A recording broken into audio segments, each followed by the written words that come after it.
source for the deal. Yep.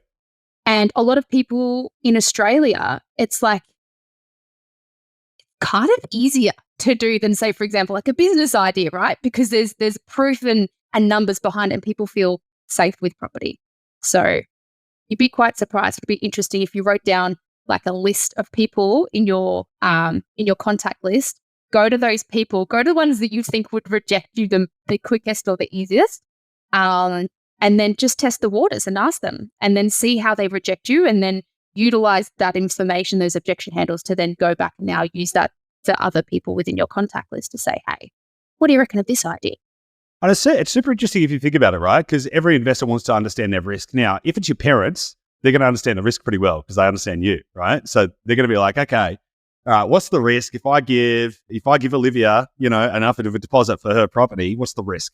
They'll understand you well enough to be able to manage that risk. But if you think about it from somebody else, right, you need to then be able to manage. Okay, well, hey, here's the thesis. I'm going to go and invest in real estate, and that's going to go up in value. And here's how I'm going to pay you your money back.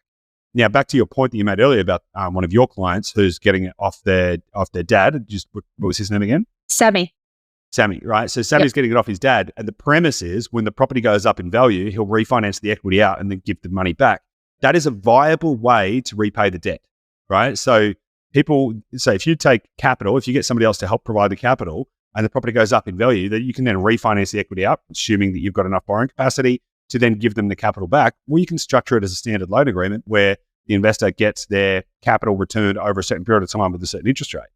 And another way that you can think about managing that risk, by the way, but it's useful if you've got some savings, right? But let's say you've got 30 grand in savings, but you need $100,000 to get started, right? So you're $70,000 short.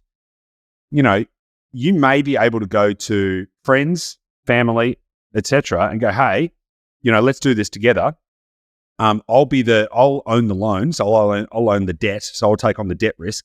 And by the way, here are all the ways that I'm going to manage the risk so that we can make sure we get the upside, which may very well include working with a company like Dashdot that's got a great track record of hey, I'm not going to do it myself, because the first thing they'll say is like, you don't know what you're doing. Like, yeah, and correct, I don't know what I'm doing, right? So then it's like, you as the individual may not be saying, I'll go do this myself. You as individuals may say, hey, look, here's a really good opportunity. Here's why I believe in it.